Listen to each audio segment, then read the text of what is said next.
क्या आपको भी कभी ऐसी प्रॉब्लम फेस करनी पड़ती है कि आप बैठे बैठे जब अचानक से उठते हो तो बहुत तेज से चक्कर आने लग जाता है, आंखों के सामने अंधेरा सा छा जाता है और कभी कभार तो ऐसा होता है कि कान में कुछ सीटी सी बजने लगी है कुछ सेकंड के लिए और बाहर की आवाज़ बिल्कुल भी नहीं सुनाई देती। ऐसा तब भी होता है जब हम सो के उठते हैं, तो जब हम सो के उठते हैं चलने लग जाते हैं तो बहुत तेज से चक्कर आता है।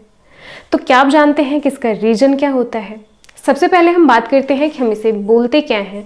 तो हम इसे लाइट हेडेडनेस बोलते हैं। ये एक ऐसी प्रॉब्लम होती है जो स्थिति परिवर्तन की वजह से भी हो सकती है। जैसे अचानक से हम अपना पोजीशन चेंज करते हैं, बैठे हुए अचानक से उठ जाएं या लेटे हुए अचानक से हम चलने लग जाएं, खड़े होकर चलने लग जाएं, तो इसकी वजह से ये दिक्कत देखने को मिलती है। हालांकि ये कोई बीमारी नहीं होती, लेकिन बीमारी की वजह से आपको ये दिक्कत हो सकती है। बहुत सारी बीमारियां होती हैं जिसकी वजह से आपको लाइट हेडेडनेस वाली प्रॉब्लम फेस करनी पड़ सकती है। जैसे बीपी की प्रॉब्लम। बीपी में क्या होता है, हमारा ब्लड सर्कुलेशन जो होता है वो फ्लक्चुएट होता रहता है, कभी ज़्यादा हो जाता है तो कभी कम हो जाता है। लो बीपी हो जाती है तो कभी हाई बीपी की प्रॉब्लम होने लग जाती है। जब लो बीपी होता है तो उस समय ब्लड सर्कुलेशन हमारे शरीर में पूरी तरह से नहीं हो पाता, सही से नहीं हो पाता, जिसकी वजह से ये प्रॉब्लम आपको फेस करनी पड़ती है। जब ब्लड सर्कुलेशन सही से नहीं होता तो चक्कर आने लग जाता है। दूसरा बीमारी हो सकता है डायबिटीज। अगर आपको डायबिटीज है या फिर शुगर लेवल आपका बहुत कम है, ब्लड में शुगर लेवल गिर जाने की वजह से भी चक्कर आने लग जाता है, क्योंकि जो शुगर होता है, जो ग्लूकोज होता है हमारे ब्लड में, वही मेन सोर्स होता है हमारी एनर्जी का, और जब वही कम हो जाता है तो हम एनर्जेटिक फील नहीं कर पाते, चक्कर आने लग जाता है और बेहोश भी हो सकते हैं अगर शुगर लेवल बहुत कम हो जाता है। तो तीसरी समस्या हो सकती है या बीमारी आपके दिल से रिलेटेड कोई बीमारी हो, आपके हार्ट से रिलेटेड कोई समस्या हो, तो इसकी वजह से भी लाइट हेडेडनेस वाली प्रॉब्लम हमें फेस करने को मिल सकती है। इसके अलावा कुछ और चीज़ें भी होती हैं, कुछ और रीजन्स भी होते हैं जिसकी वजह से लाइट हेडेडनेस वाली समस्या हमें होती है। जैसे कि कमजोरी। अगर हम बहुत ज़्यादा कमज़ोर हैं तो इसकी वजह से भी हमें लाइट हेडेडनेस वाली प्रॉब्लम फेस करने को मिल सकती है। डिहाइड्रेशन की प्रॉब्लम भी हो सकती है। अगर आप पानी बहुत ज़्यादा कम पीते हो, खुद को हाइड्रेट सही से नहीं रखते हो, तो उसकी वजह से भी चक्कर आ जाता है कभी कभी। जब हम बैठे हुए अचानक से उठते हैं तो अचानक से हमारे शरीर के पोजीशन में चेंज आता है। जब हम अचानक से उठ जाते हैं तो उसमें क्या होता है, हमारे माइंड को सही से ब्लड सर्कुलेट नहीं हो पाता, जिसकी वजह से हमें चक्कर आ जाता है। लेकिन इसकी खास बात होती है कि ये बहुत देर तक नहीं होता, ये कुछ देर तक, कुछ मिनट तक चक्कर सा फील होता है, देन उसके बाद ये अपने आप ही सही हो जाता है। तो हमें लगता है ये कोई बड़ा इशू नहीं है और हम इसे टालते रह जाते हैं। क्या आप जानते हैं कि इसकी वजह से कभी कभी बहुत ज़्यादा दिक्कत हो सकती है।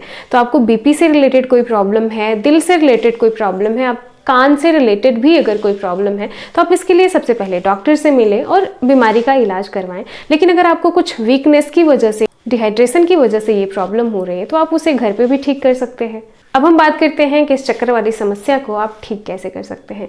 सबसे पहले आपको अचानक से अपने स्थिति में परिवर्तन नहीं करना है। अगर आपको चक्कर वाली समस्या फेस करनी पड़ती है तो जैसे आप बैठे हैं तो अचानक से आपको नहीं उठना है, धीरे धीरे करके उठना है, देन उसके बाद आपको चलना है। और अगर आप सो रहे हो तो सो के पहले कुछ देर तक उठ के आप बैठो, देन उसके बाद आप चलना शुरू करो। अगर आप अचानक से चलना शुरू कर देते हैं, जब हम सो रहे होते हैं तो हमारे शरीर की जो क्रियाएं होती हैं वो धीरे धीरे होती हैं।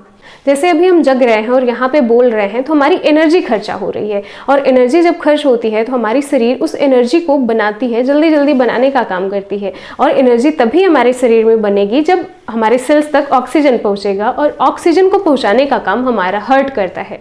हार्ट जल्दी जल्दी जल्दी जल्दी ब्लड को पंप करता है ताकि ब्लड सर्कुलेट हो जल्दी जल्दी और हमारे सेल्स तक पहुंचे।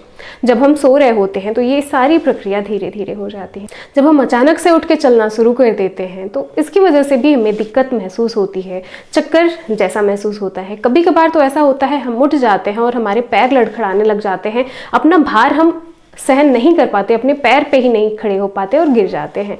तो आपको जब भी उठना है तो आप थोड़ी देर के लिए बैठो, देन उसके बाद चलना स्टार्ट करो। अचानक से झटके में आपको कोई भी काम नहीं करना है। और अगर आपको बहुत ज़्यादा चक्कर महसूस हो रहा है तो आप कुछ मीठा चीज़ खा लें या फिर चीनी का शरबत बना के पी लें। अगर ग्लूकोज की कमी होगी, शुगर की कमी होगी, तो वो उससे मेंटेन हो जाएगी थोड़ी देर के लिए और आपको चक्कर से राहत मिल सकता है। अगर बहुत ज़्यादा चक्कर आने लग जाता है तो आप इसे हल्के में मत लें। कभी कभार ऐसा होता है कि हमें पता भी नहीं चलता और हम बेहोश होकर गिर पड़ते हैं। तो अगर जब भी चक्कर आए तो आप आराम से ज़मीन पे बैठ जाएं या फिर पॉसिबल हो तो आंखें बंद करके लेट जाएं, तो आपको आराम मिलेगा। तो ये थी आज की वीडियो। आई होप आपको अच्छी लगी हो। वीडियो यहाँ तक देखने के लिए थैंक यू सो मच। मिलते हैं अपनी अगली वीडियो में, तब तक के लिए बाय बाय।